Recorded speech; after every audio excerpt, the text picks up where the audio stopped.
पिछली वीडियो में हम बात कर रहे थे कि दुनिया में 5000 किस्म के नोट सिर्फ अमेरिका में चलते थे। हर मर्चेंट का, हर बैंक का अपना नोट था और लोग उसमें लेन-देन करते थे। उसी बात को आगे बढ़ाते हैं। 1944 में एक मशहूर बदनाम ज़माना बल्कि कॉन्फ्रेंस हुई ब्रेटन वुड्स के अंदर। ब्रेटन वुड्स वो जगह का नाम था। तो उसी के नाम के हिसाब से एक पहाड़ था और उसी पहाड़ के हिसाब से इस जगह का नाम था, उस जगह के नाम के हिसाब से इस कॉन्फ्रेंस का नाम पड़ा ब्रेटन वुड्स। ये वो ज़माना है जब दुनिया में आईएमएफ और वर्ल्ड बैंक को बनाया गया। मकसद सिर्फ यही था कि दुनिया भर का जो पैसा है वो घूम फिर के आईएमएफ और वर्ल्ड बैंक के हाथों से ही जाए, ताकि तमाम अक़वाम आलम को अमेरिका कंट्रोल कर सके या वो मुल्क कंट्रोल कर सकें जो इन इदारों को चलाते हैं। यूनाइटेड नेशंस भी इसके आसपास में बनी, आईएमएफ भी बना और वर्ल्ड बैंक भी बना और ये पाकिस्तान बनने से कोई 3 साल पहले की कहानी है। 1970 पहले लिखा जाता था नोट के ऊपर, जैसे हमने पहले डिस्कस किया कि हामिल हज़ावा को मुतालबे पर अदा करेगा। जो नोट होता है वो एक रसीद होता था कि अगर आप बैंक में लेके या स्टेट के पास लेके वापस चले जाएं तो स्टेट या बैंक इस बात की पाबंद है कि आपको उतनी रकम का, उतनी मिकदार का सोना या चांदी आपको प्रोवाइड करे। अब सोना का तो स्टैंडर्ड अबॉलिश कर दिया गया 1931 में, जैसे कि हमने पिछली वीडियो में देखा। तो अब क्या करें?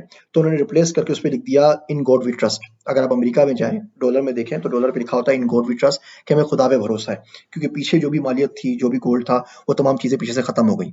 1971 में निक्सन शॉक आया। निक्सन योग होता ही है कि अमेरिका के माली हालात बहुत ख़राब हो गए, तो अमेरिका लोगों से पैसों के बदले में उसको गोल्ड दिया करता था। अमेरिका ने सिरे से स्टैंडर्ड ही ख़त्म कर दिया, कंप्लीटली तौर पे गोल्ड स्टैंडर्ड ख़त्म हो गया। उसने बोला कि हम किसी बात पे पाबंद नहीं है कि किसी भी ट्रांज़ैक्शन के बदले में हम गोल्ड देंगे। 1975 में इस ताबूत में आखिरी कील ठुक गई जब ओपेक बना। ये तमाम जो ऑयल प्रोड्यूसिंग कंपनीज़ हैं, उनकी एक काउंसिल है। इन लोगों ने पेट्रोल डॉलर निकाला। इसका मतलब ये हुआ पूरी दुनिया की कंट्रीज जो हैं वो बाउंड इस बात के ऊपर कि ऑयल, जो पेट्रोल है या ऑयल है, वो सिर्फ और सिर्फ यूएस डॉलर में खरीद सकते हैं। इसका मतलब आप दुनिया में कोई भी करेंसी रखते हो, आप किसी भी मुल्क से, अगर आपको ऑयल खरीदना है, आप सिर्फ और सिर्फ यूएस डॉलर में खरीदेंगे। पाकिस्तान को अगर ऑयल चाहिए तो उसको यूएस डॉलर देने पड़ेंगे। इसका मतलब ये उसे यूएस डॉलर चाहिए। इससे हुआ ये कि यूएस डॉलर की मांग में बेपनाह इजाफा हो गया पूरी दुनिया के अंदर।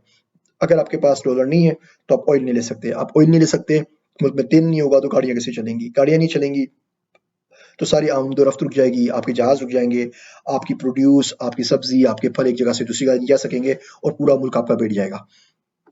आज दुनिया के अंदर कोई भी ऐसी करेंसी मौजूद नहीं है जिनको फियाट करेंसी कहते हैं। ये तमाम की तमाम बैक्ड बाय स्टेट्स हैं। गवर्नमेंट इस बात की गारंटी देती है कि इसके बदले में इनकी कोई वैल्यू है। इसके पीछे ना गोल्ड है, कोई भी चीज़ इसके पीछे बैकिंग के ऊपर नहीं है।